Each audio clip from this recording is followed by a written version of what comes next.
The Bill Clark Show, presented by Dr. Pepper. And now, Coach Bill Clark.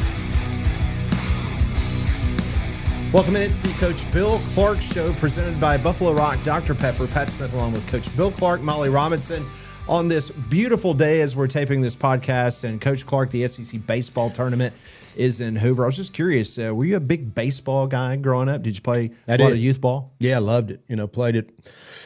Back in the, obviously was not as organized. I remember playing. My brother was on a team. He was 2.5 years older than me. They let me play up. I was 5 and played on the 7 and 8 year old team, and but loved it. Loved baseball. In regards to as you developed, and of course you played football in high school, and of course and on. But was baseball an important facet of something you did in the non-football season? Oh yeah, absolutely. One of those things, kind of as I got to high school, I was starting to get tired. I played, high school baseball, but really by the end was burnout.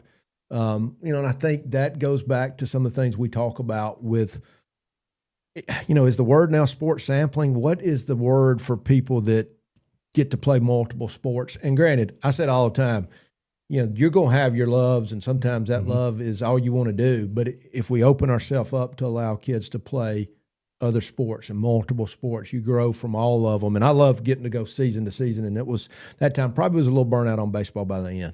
It's interesting because I've talked about it on the show before, but I was fortunate. I've had an opportunity to be around Steve Spurrier a lot off the field. And one thing he was always consistent talking about his recruiting of athletes to the University of Florida was he wanted to go after basketball players because he believed basketball players were the best athletes, even better than football players, just because of their athleticism and what they could bring to the table. In regards to baseball and football, especially a lot of quarterbacks I know kind of play both ways. Did you ever have a situation of a kid that you were like recruiting, whether it was at Jacksonville State or UAB, that maybe was a really good baseball player and that he was going to have to make that ultimate decision of deciding whether he was going to play football or baseball? Yeah, I come into Jack State and the quarterback decided he was going to stay with baseball. So, having been a high school coach and watching that decision made, and I just, when I first got to Prattville, there were 60 baseball players, none of them played football. Yeah, it's hard to believe you think of Prattville. And so wait a second, 60 baseball players, but not a single one of them. Not one. I got there in June. One guy, he's the superintendent of Prattville now, decided he would, I call it cross the picket line, and came out for football. And so, you have to put your money where your mouth is as a football coach, as an athletic director and that's where training came in. Everybody trains. And if we all train, we can flow from sport to sport. But back to the question, I love the idea of multi-sport guys. I mean, and as I talk to guys that are pro baseball scouts now, the first question they ask these guys is, do you play another sport?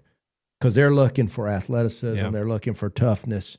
They're looking for a lot of things you can find in other sports that you can translate to baseball. And usually when you see most of those guys, that's who they were. I think sometimes you get a picture. Maybe that's a little bit different. But that's one of the questions they ask, and that's what they're looking for. In regards to back in your days in high school, was there much of a was there camaraderie between you and the baseball coach? Did you guys ever fight over maybe a talented individual that was the athlete? You don't have to give names, but I was just curious. As when I was a high school coach? Yeah, when you were a high school. 1,000%. And I think where you wanted a kid to play just football, and a baseball coach wanted a kid just to play baseball and not to play football. Well, prior to being a head coach, what I think is a little bit different for me because I grew up at a smaller school and everybody played everything. And so I still remember I went from Piedmont to Tuscaloosa County in 92, and all our basketball players were playing just basketball. And my talk to the basketball coach was, look, you've been successful. I will start getting some of these guys because of the way we play, the way we do things. I'm going to recruit them, but we can share them. And I think that's, I think we might have had one, and back in what the problem used to be is they didn't believe in lifting. Basketball didn't believe in lifting, and baseball didn't believe in lifting. And we kept trying to explain to them, look, we're making athletes. We're not making power lifters. We're not talking about lifting on game day. And so I'll use Prattville as the example, I brought my strength coach in, and he said, I've got these great workouts. And I said, that's all good. He was at Troy. His name's Lee Hicks. And I said, Lee, you're coming in here to help me with other sports. Yeah. I want them to know that the baseball team's lifting and the basketball team and the softball and the cheerleaders all train. And then we got athletes that flow to sport to sport. And that's when we really got good at everything. We started sharing athletes. We're all on the same team. and we were all winning, and everybody was pulling for each other for the most part. Well, it's interesting because with you being the director of obviously Coach Safely, and you talk about overuse of athletes, especially when you look at a kid that plays baseball, and if he plays on the travel ball circuit, then all of a sudden you're talking about overuse of his elbow, his shoulder, and all sorts of other problems. So I was just curious how that kind of melded together back in your days at Prattville between the baseball and the football programs. It wasn't good at first. It was really terrible. And I think what happened, we had some guys get shoulder in, they go to minor league baseball, they're hurt. The next year they go to minor league baseball and they're hurt. And I think Jimmy Andrews came out with a great, if you remember that, when he came out with the 3 months out of the year, major league players are not picking up a baseball. Yep. And I said, and the pitch counts. That was so important in youth leagues. And I said, let's start, we got to look at that. And so then why not play something else? And you avoid the burnout. You get, they're happy. We're sharing players, which is good for our school. Let's act like we're a 3A at a 6A. And for the most part, we did. And then kids are going to choose sometimes. I mean, I got a chance to go play a college. But if we could keep that from happening, especially from a coach who's in a leadership role, talking a kid into that's what I can't stand. Well, one thing's for sure, it's about being smart, and you need to be smart with your banking, and Smart Bank is a great sponsor of the Bill Clark Show. Yeah, I think we come back week after week to the same things, and I talked about Lee Smith, the president of Smart Bank, and the guys that you can go in there, they're going to know who you are. It's small town banking with all the amenities in a big bank, and those guys at Smart Bank really taking off. I want to take you back to your days at Prattville High School, because you give us such an interesting perspective each and every week on the Bill Clark Show, because you have coached at every level when it comes to football. And so I want to take you back to the evolution of offense. And I want to take you back to Prattville. Your first team there at Prattville, what offense were you running? Is it Latin? Would our audience understand what you were trying to run there in your freshman year as the head coach at Prattville? Yeah, and this is a great question. I think it's going to be fun for our listeners. I think a lot of times people go and they say, why are they running blank? Now you got two things. You got coaches, that's all they know, or if they're good, they're fitting their players. Now, you got to think, I grew up and I've told this story about Dad going out in 68 to Texas, getting a triple option from Emory Ballard. He played for a guy in the 50s named Lou Scales. They were running the run and shoot. Now, believe that or not. In the 50s? In the 50s. They were running those small forms. It was 1957, Mouse Davis wrote the run and shoot book. So they were running parts of that now. So where you start talking about who created what. I remember I told you the story. I go to Miami in 89 and then 91, and I come back, Dad says, well, Tom Landry invented the 4-3 in 1960. Don't get cocky. So when you start talking about history, so when I go to Prattville, we are running, and my dad's my OC. So he's run the option, he's run the wing T, he's thrown the ball, he's run the I. He's asking me, what do we do? I said, we got to look at our quarterbacks. In Prattville, Alabama, at that time, there was no quarterback development. I mean, you could be in Birmingham, Alabama. You could be down in Mobile. There were people teaching quarterbacks. There was histories of quarterbacks. There was guys that knew how to throw the ball and teach throwing. Not saying that they hadn't thrown the ball. Wyatt, that went to Mississippi State. Yeah, Matt Wyatt. Heck out of it. Yep. There were some people that naturally could throw it, but I just said, I don't see quarterback throwing coming up, but I see some athletes. So we ran the option. We were in double slot. We ran some run and shoot, which is throwing the ball, but it was out of that double slot option, and wing T plays out of that. Okay, so your dad's the offensive coordinator. Correct. And so he's basically kind of melding together all the things that you were just telling us that he's been experiencing. Yes. Whether it's the option, the wing T. Yep. And you were still doing maybe a little bit of run and shoot? Yeah, we were doing run and shoot because we were in these two slots with two receivers. So it's two wide receivers and two slots. And so I come in, Kyle Tatum is 6'7", 250 pounds, sophomore. We're sitting in the meeting, and his dad said he plays tight end. I said, we don't use a tight end. I said, he's playing defense. Or he can go play tackle. Right. Kyle Tatum says, you don't use a tight end? Now, my dad's sitting there by me. This is first meeting in June. His dad's sitting there. He says, no, I don't. So we don't play with a tight end. I said, every once in a while we will. Now, we had an all-state tight end that we were going to use. Somebody said, we sure don't need two, and we don't hardly ever play with a tight end. He walks out of the room. He says, I'll play defense. Dad looks at me and said, we're not playing with a tight end? I said, I need him on defense. I said, now, we'll let him play tight end too, but we were going to build this thing around. You didn't threaten to fire your OC, did you? No, never threatened to fire him. First day he says yes, sir, to me, and I said, don't ever do that again. Well, you're the head coach, so I became Coach Clark. He became I'm your son. He became Coach C. Yeah. But I mean, I was the boss. Right. And I would always, our story would be, I'd go, all right, he'd go 1 through 10. I like 1, I like 2, I don't like 3, why don't you like them? And I would have to explain to him, this is what I don't like about it. So, one more story. So we're playing Selma. Okay. Opening game. They end up winning 7 games. This is an opening year. Opening game. Opening game. Okay. 3 and out. We get the ball. We go 80 yards. We're up 7-0. 3 and out. Here we go. 4th and inches. He throws a bootleg pass. Before I can get down there to him, I've said on the head says, "Well, go for it." Guy drops it. Ooh. They have not stopped us running the ball. Right. I said, "Don't ever do that again." He looks at me. He always told that story for years and years. I said, "Because they hadn't stopped us." Right. Defensively, I'm begging you not to do what you've been doing. You know, it's just a good story. Bootleg pass. Yeah, and now it's a great call. And the guy's I wasn't mad that he dropped it, and we end up winning the game. It was just those were great stories to have your dad coaching for you. Oh yeah, and I had coached for him. Yeah. As you showed me the picture. Oh yeah, that was a that you great saw picture from Asheville. Yeah, absolutely. All right, so and you just kind of gave it away a little bit. I mean, the fact that your first year at Prattville, and you're basically, this is your roster. This is who. Right. This is who. So much was that you were trying to cater with that roster that you currently had in regards to trying to install something that probably you and your dad really wanted to run. But in year one, this is what you had to work with. 100%. And we knew triple option was hard to stop. We knew wing T had a place in there. I still remember in 79, he goes to Piedmont from Ohatchee. He'd retired. He drives to Delaware. So then he starts putting the triple option with Delaware wing T, which became the Georgia Southern offense. Yep. There was guys doing that before. I mean, he was doing that in 79. So when you start talking about the history of the game where he's adding triple option with wing T, which is what we see now out of the wing slot folks, the Navies, the Army. So I grew up on that and the evolution with the run and shoot, which was the throw game. All right, jumping ahead a little bit, and we'll get back to the evolution of the offense with you coaching. But I want to go back to something you just said about the service academies. So when you had an opportunity to go up against one of those teams, how much, because of your history, even way back with your dad, did that help you try to defense or get with your defensive coaches, getting a game plan together against the Navies and the Armies of the world? Oh, it's everything. So I would always say I started out my first 3 years on offense. I was the O-line coach. Right.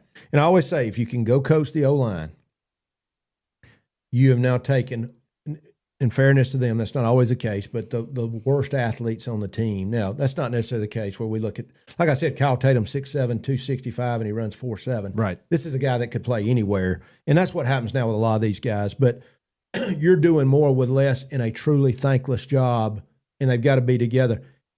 Defense can equate to that. Every play they could go the distance. Every play the band can strike up. Every play you've got to get off blocks, run to the ball. They're holding you. They know the snap count. And you can see that combination. So me starting on O-line, I grew up drawing up offensive plays. That's where I started. Then I go to defense. Well, I know what the offense is trying to do. So what happens invariably, you sit in that other room and they're going, they can't do that. Oh, yeah, they can. Or they're trying to do this. They got all these answers. I'm like, no, they really, right. You're giving them too much credit. So I think me starting on one side of the ball and then going to the other and then becoming the head coach really factored in. But yes, knowing how they try to do things, option, wing T, throwing the ball. I think I had an advantage there. One of the hardest things for me was we didn't see 12 personnel. That was a pro thing where you had 2 tight ends, because we were taking one of those tight ends, he was going to play defense in high school. You were going to have 2 tight ends and 2 receivers, and not many people did it. So when I got to college, I had to bone up on 12 personnel. Yeah. And that's what I always said about Coach Saban. Genius in everything he had seen till he saw spread. Never seen it. We were doing this in high school, which we'll talk about here in a second. So when he first started, he struggled with it. Yeah. Because it wasn't something he had seen. I don't care who you are. When you have not really seen it, you struggle. Now, he adapted. Yeah. Like we all do. Like me with 12, I said, I don't know 12 personnel. We don't see that. But I learned, I adapted, I went and studied, so on. All right, so going back to, let's say, a couple years into your high school career at Prattville, and you started getting the athletes, you started getting the guys, on your roster. What was your favorite offense to run? And my next question is, in regards to that, when did you start putting in the pistol or Yeah. the shotgun on Yeah. a regular basis as opposed to being under center? Okay, this is a great story, and I think this is going to mean a lot to folks. Okay, let's go back way in the day and look at single wing. Okay. All right, so the ball is direct snapped Mm-hmm. to the tailback. I mean, that's what he was. He was a tailback who handed it some, he threw it some, but it was really so he could run the ball. All right, now let's fast forward and let's look at the Cowboys. Remember, they were really one of the first gun Roger teams. Staubach, Yes. Tom Landry running the shotgun. So there's this gun, the snap, the deep snap. That was their 2 minute. You'd go, why aren't they in this all the time? You remember the Buffalo Bills started using some tempo. Okay, my dad was doing no, and I keep going to my dad because there's tons of other coaches doing these kind of things, but he was running no huddle. I'm sitting at spring practice watching it in 1977 as a, 7, 8-year-old kid, whatever, 8-year-old kid. And I'm listening, and they're running shoot. They're calling it, this means this. So those things were here. What happened, and this is exactly, if you remember Hal Mumme. So what Hal Mumme did, he took Lavelle Edwards' offense. Norm from Chow. BYU. It was their offense. They were throwing the ball all over the field. And his brother Oliver told me one time, he came to Prattville. His nephew was on my team, Ty Griswold. He would come every summer, hang out with me, and see Ty, and we would talk ball for a day. He said, hey, by the way, in 1969, Vanderbilt threw the ball 60-something times. So it wasn't like people weren't throwing the ball. Right. But let me tell you, the gun, there's two things that changed. So the shotgun. So what Mumme did, he took this offense, if you remember, he was doing it at Valdosta. I was in South Georgia, so I had access to it. But now they were throwing it almost every down. They didn't run it a lot. They didn't play, there was other things, didn't play defense, but they had this great throw game, the Y cross, the sails, all these things people know now. Now here's the difference. I said, well, there's not enough run game to it, but I want to go visit. So Rush Probst, me, here we are. We're going up there to visit. I like it. I wanted to know how to defend it because I knew it was coming. And I said, I don't really see it, but I didn't have that kind of quarterback. So I looked down in there, here in my 8th grade class, is a guy named Larry Smith. He's tall, he's smart, he can throw the heck out of it. It's time to start looking at this gun. So Rush was doing a lot of this stuff over at Hoover. And I'm telling you, when you go look across the country, this was not going on. Yeah. Rush said, I'm going to go copy the whole Kentucky offense. He was an innovator there. Where I was playing press coverage defense that people weren't doing, he was innovating on offense. I think I was innovating on defense. I had it from Tony Franklin. Hey, come in here and show me. Let me use this to defend it and for my 2 minutes. So I started putting that in my 2-minute offense. But what happened, holding became, you couldn't hold. So these massive O-lines, like the zone, people said, well, when did the zone come in? I said, zone offense came in when you could start holding people. Yeah. Because what happens, you're on this track and a guy gets out of the track, holding, because it used to be this. Mm-hmm. And then they started letting people grab people. So these guys really a lot of these kids were in the band. Remember these big old guys that didn't have good feet? And all of a sudden they said, wait a second, these guys can come out and they can grab people. And then it evolved to, well, we'll let them even hold in pass protection. Yeah. So what did they start doing? Now, granted, they're good athletes now. They're better athletes than they've ever been, but they started getting massive because they didn't have to have the feet that they had before. We're allowing them to hold. But go back. I see this kid coming. I said, we're going to the spread. But here's what got me into it. A guy named Tony DeMayo and Urban Meyer.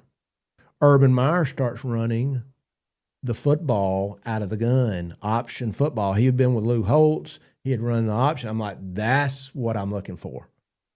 Now we can run I know the option, which is the zone read. Mm-hmm. But I started talking, I remember I told you that story about going to meet with Bob Stoops in the mid-90s. I'd work his camp every year. He was teaching press coverage. I was the only one there. I said, what if Peyton Manning could throw just like he's throwing, but he could really run the ball? Oh, well, I do I said, Coach, you couldn't rush 4 guys, drop them all off, because you know what he's going to do? He'll take off every time. Yeah. And he's a better running back than the guys you got trying to tackle him. Oh, and he can still throw it. Now, maybe he doesn't throw it quite like Peyton Manning, but he throws it good enough that you got to defend him. Sure. Now, listen, there was a few of those guys out there, Steve Young, we can name those guys. But that became a high school thing where we started putting a good athlete in there. And then here comes all this zone read. Run up field, and we're going to read you. So what year was the like when you guys were using the zone read, like on a regular basis? Yeah, so really late 90s. Okay. I mean, you can go back to what Bob and them were doing at Homewood, where they were in the gun running a lot of counter trays. I mean, and I'm telling you, Alabama was really revolutionary. Was on the forefront of we all were on this. I'm telling you, we were on the forefront. I'm speaking across the country. Glazier clinics nationally. Rush starts doing what he's doing out of the gun. And then I start taking the zone read, and we all start doing it. But I've got an option background. So I'm finding ways to read everybody I can read. We're going to pull guard and tackle, read this end. If he pulls down, we pull it. We weren't RPOing yet, but we were throwing it out to a back on a swing, and we had all the spread. I call the spread throw game, all the Kentucky throw game with that. So now you're really starting to get into. Oh, wait a second, here comes our quarterback run ball. So early 2000s. Nobody is hardly running that in college, and they're sure not. Is he running this out of the pistol or shotgun? Out of the gun. Okay. With offset back. Now, Nevada, Chris Alt starts putting the guy in the pistol, and it's more of a run. And what you're getting now is you're getting what you lost on the side. Because here's what we could tell. Based on the width of the back, based on the lineman, we could tell run or pass. I'm sitting back there with two safeties. They'd give it away. Now, I knew that offensively what to look for. So you had to make sure, it's a pass, the linemen are up, shoulders are leaned forward, it's a run. So what happened then? Then we started getting these RPOs. And I'm jumping around a little bit, but you start seeing what happens when the tackle, he inside releases, and he's going to the linebacker, and they throw the ball. Well, now all our keys are messed up. I mean, these tackles were getting 5, 6, 7 yards downfield, which they're still doing. Yeah. And I'm reading that slant in behind. That's how the RPO developed. But it really, I'm telling you, it was Kentucky without the run game. Urban started adding the run game, but then it was a high school thing that evolved up. Because then they start getting these guys that are going to these 7-on-7 camps. I always say, and they can run the ball. Who doesn't want a quarterback that's an athlete? And now it becomes a college thing, really from the high schools moved up. This is the Coach Bill Clark Show. Just a fascinating conversation about the evolution of offense, especially throughout all the stages of Coach Clark's career. And one thing's for sure, your Donahue Chevrolet looking good today. I'm not going to gripe about your the wash job because it looks awfully clean. It is awfully clean. I really made a point of that. We do need a car wash group on here. Yes, we do. But we're talking about Donahue and my Tahoe, which I love. My daughter loves her Tahoe. We're keeping them clean. And Chris Donahue and those guys do a great job. You got all the Chevys there, and of course, a lot of other vehicles to choose from. Coach, I know you've been around a lot of innovators when it comes to offense and defense, but just a couple of guys off the top of your head that really was influential in how you developed certain aspects of your offense or even the defensive side of the ball. Yeah, I think we'll save defense for the next time. I think Rich Rodriguez, friend of mine, we had this talk this offseason or this past season about what he was doing at Glenville State. Wow. He's right out of playing. He's not a lot of talent. And that's where he started running the gun and tempo. We didn't really talk about where it came from, but it was like, what do I do that nobody else is doing? And so what I was always looking for was who was doing something that I could do that nobody else could do, or pieces. I remember when Al Borges was running those bunch sets and we're sitting there playing Opelika, who's getting every bit of that. So I incorporated that. That ended up becoming part of our offense. But obviously what Gus did in his time using wing T, gun, wing T, and then he started adding tempo. Obviously Hugh was a guy kind of a disciple of Malzahn. Was a disciple. Yeah. Obviously, we've talked about Urban. We've talked about Rich Rod. We've talked about Mummy. I think. And you mentioned Art Briles, some of the stuff that he was doing out in. Let me tell you something. Art Briles, of course, we've seen Heupel basically just mirror what Art Briles did. The wide formations all the way out past the numbers. Was so brilliant with tempo. Now, here's what people didn't always understand about Art. They always ran for more than they threw. So there was a toughness, the inside. But he literally was looking at overhang defenders, and they threw now stuff in vertical. And at that time, nobody did. One thing Art Briles always talked to me about, because I'd talk defense, he'd talk offense, and it was, I want verified track time on these receivers. Somebody says he runs a 4.4, they say a 4. I want to see what he ran on the track, because his guys could literally fly. And there was the vertical threat. So they had to be able to really, really run for that. And, but tempo, being able to run the ball, and then the wide splits. Now, he kind of got to be part of the Leach, which was Mummy, right. When he was at Texas Tech, and that's where he got a lot of his stuff. In regards to your time at UAB before you retired, the dual threat quarterback, the option reads, the stuff that you talked about that you did early on at Prattville, how it came full circle, how college football has now advanced to the part to where almost every quarterback has got to have that in their arsenal. Yeah, and for us at college, it was what quarterback could we get?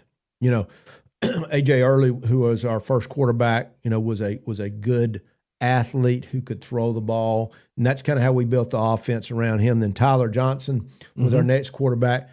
Had a hard time throwing the quick game. People never understood. Can't you? He just had a hard time. He had a great arm, threw it deep. Well, he was a great. One of the best I've ever seen at the deep ball, and we could run the ball. And there was toughness involved. So we built it. We built our offense around what our quarterback could do as we got Dylan Hopkins, and then we were recruiting, got Zeno at the end. These guys could do anything.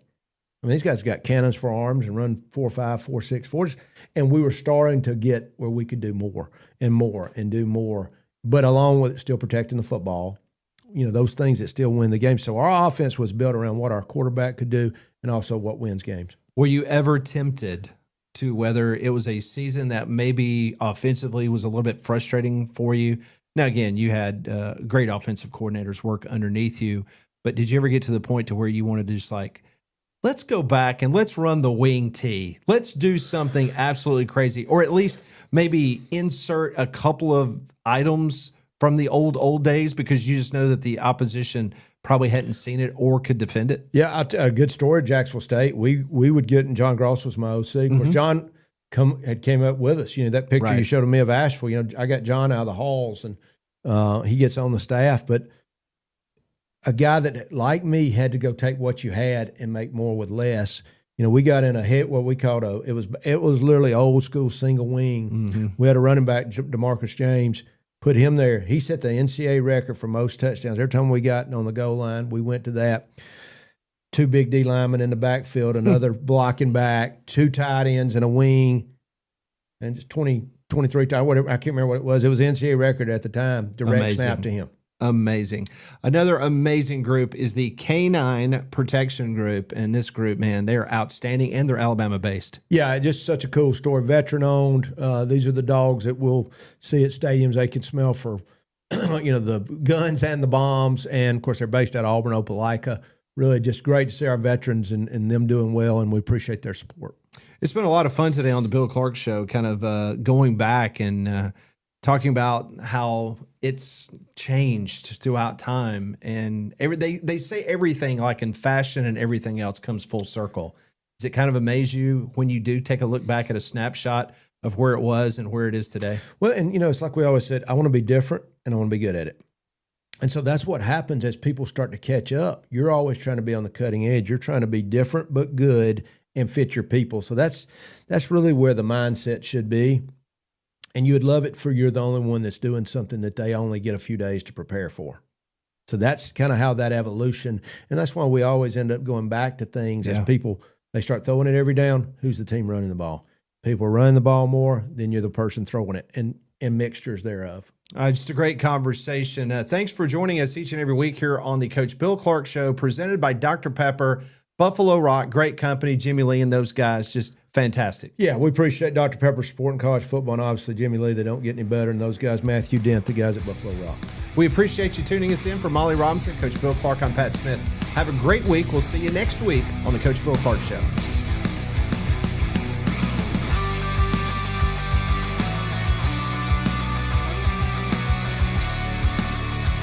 This has been the Bill Clark Show, presented by Dr. Pepper.